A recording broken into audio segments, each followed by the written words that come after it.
Istimewa malam nisfu Sya'ban dan tuntunan apa yang disunnahkan. Ini banyak muslimin memang yang menyalahgunakan ya dalil-dalil. Jadi mereka tidak memilah mana dalil yang sahih dan mana dalil yang lemah, apalagi hadis-hadis yang palsu. Hadis yang menjelaskan tentang masalah adanya solat di nisfu Sya'ban, solat secara khusus namanya solat nisfu Sya'ban itu tidak ada. Hadisnya palsu, maudhu' itu. Yang ada memang adalah fadilah mengerjakan solat malam di nisfu Sya'ban, solat tahajudnya. Solat tahajud seperti biasa, tapi khusus malam nisfu Sya'ban punya fadilah. Karena disebutkan dalam sebuah riwayat yang sahih bahwasanya Aisyah radhiyallahu anha pernah mendapatkan giliran nginapnya Nabi SAW di rumahnya. Terbangun tengah malam, dia melihat Nabi SAW tidak ada di sebelahnya. Maka Aisyah radhiyallahu anha terbawa rasa cemburu. Dia memakai bajunya kemudian mengelilingi rumah-rumah Nabi yang lain. Ya, istri Nabi yang lain takut Nabi ada di sana gitu. Diketukin satu-satu ternyata nggak ada. Lalu Aisyah tergopoh-gopoh pergi ke masjid mendapatkan Nabi SAW sedang sholat. Begitu Nabi SAW lihat Aisyah lagi ngos-ngosan jalan gitu kan, kena buru-buru. Kata Nabi SAW, wahai Aisyah, kau cemburu lagi? Ini adalah malam nisfu Sya'ban. Artinya saya sholat malam ini karena ini adalah nisfu Sya'ban. Ini hadis yang sahih gitu kan. Dan memang dianjurkan oleh para ulama, mereka mendirikan sholat malam di malam nisfu Sya'ban itu sholat tahajudnya. Tidak ada malam khusus, tidak ada sholat khusus namanya malam nisfu Sya'ban. Di siang harinya dianjurkan seseorang berpuasa.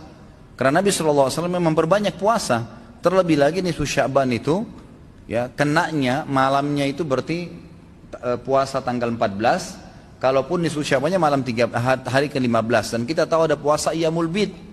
Ada 13, 14 dan 15. Itu kita dianjurkan puasa 3 hari. Kan gitu. Tapi tidak diniatkan khusus puasa nisfu Sya'ban. Khusus puasa itu. Karena memang secara umum Nabi SAW puasa sebulan penuh. Di bulan Sya'ban. Apakah ada Rasulullah para sahabat mengadakan peringatan malam nisfu Sya'ban? Ini enggak ada. Enggak ada. Riwayat yang mereka bawakan hadisnya maudhu'. Maudhu' artinya apa? Palsu. Ada berapa riwayat yang maudhu' bahwa malam nisfu Sya'ban itu dianjurkan sholat 100 rakaat. Setiap rakaat baca Al-Ikhlas 10 kali, maka dinamakan sholat alfiyah. Alfiyah artinya alaf 1000. Sholat alfiyah. Ini perbuatan beda yang dilakukan. Atau baca Yasin berapa kali segala macam. Nggak ada contoh dari Rasulullah SAW. Ini hadisnya maudhu', palsu hadisnya. Nggak boleh dipakai sebagai hujah. Jadi nggak ada peringatan-peringatan malam nisfu Sya'ban. Nggak ada dari Rasulullah SAW. Yang ada contoh Nabi di bulan Sya'ban banyak puasa. Itu aja Nabi lakukan. Tapi kalau sudah lewat pertengahan Sya'ban kita baru mau mulai puasa, nggak boleh. Nabi bersabda SAW, "Idzan tasafa Sya'ban fala tasumu." Apabila sudah lewat pertengahan Sya'ban jangan kalian puasa. Ya kalau mau puasa sejak awal Sya'ban.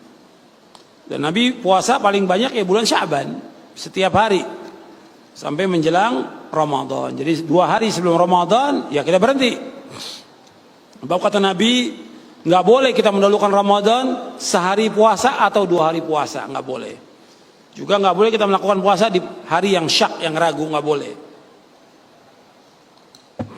Termasuk juga nanti yang berkaitan dengan Asy-Sya'bana. Di daerah Hijaz itu namanya istilah Asy-Sya'bana. Asy-Sya'bana ini artinya perayaan menjelang Ramadan. Seperti apa Sya'bana ini? Seperti makan-makan, kumpul makan-makan menjelang Ramadan. Ini enggak ada. Jadi seolah-olah karena kita mau puasa, ya kita puasin dulu lah semuanya sebelum kita masuk penjara. Ini juga benar ya seperti ini. Jadi seolah Ramadan itu penjara buat dia, nggak boleh makan. Ini pemahaman yang berbahaya. Maka lebih dekat kepada bid'ah perbuatan ini kata para ulama. Orang makan biasa ya, tapi sengaja kumpul-kumpul di bulan Sya'ban karena menyangka nggak ada contohnya. Sama seperti orang mau ziarah kubur menjelang Ramadan. Makanya macet kan di pemakaman-pemakaman di mana-mana kalau menjelang Ramadan 1 hari 2 hari, seolah-olah ziarah kubur itu menjelang Ramadan. Mau pamit dulu sama bapak ibu sebelum Ramadan.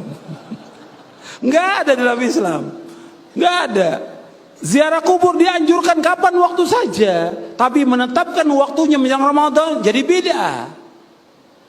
Kapan waktu kita boleh ziarah kubur? Sepanjang tahun. Kenapa harus 1 hari atau 2 hari menjelang Ramadan? Dan ini juga mengganggu jalan kaum muslimin, nggak boleh. Nggak ada contohnya. Sama juga sengaja ziarah di bulan Syawal, di hari raya semua ziarah kubur juga nggak ada contohnya. Ziarah kubur kapan waktu saja dianjurkan. Mudah-mudahan yang saya sampaikan bermanfaat buat saya dan untuk sekalian. Wassalamualaikum Muhammadin sallallahu alaihi wasallam. Imam Nawawi rahimahullah juga termasuk ulama yang mengatakan adanya bid'ah hasanah. Tapi ketika beliau ditanya tentang salat raghaib dan nisfu Sya'ban, beliau berkata apa? Fa inna hataini salataini lam yarid fihim haditsun sahih wa huma bid'atani madmumatani, kata beliau. 2 salat ini tidak ditunjukkan oleh hadis yang sahih, tidak pula amalan salafus salih, dan keduanya adalah bid'ah yang tercela. Sementara kalian menganggap salat nisfu Sya'ban bid'ah hasanah. Imam Nawawi mengatakan bid'ah dhalalah. Jadi kenapa kalian itu berdalil dengan pendapat ulama tapi tidak melihat praktek mereka? Ini sebuah kesalahan yang jelas.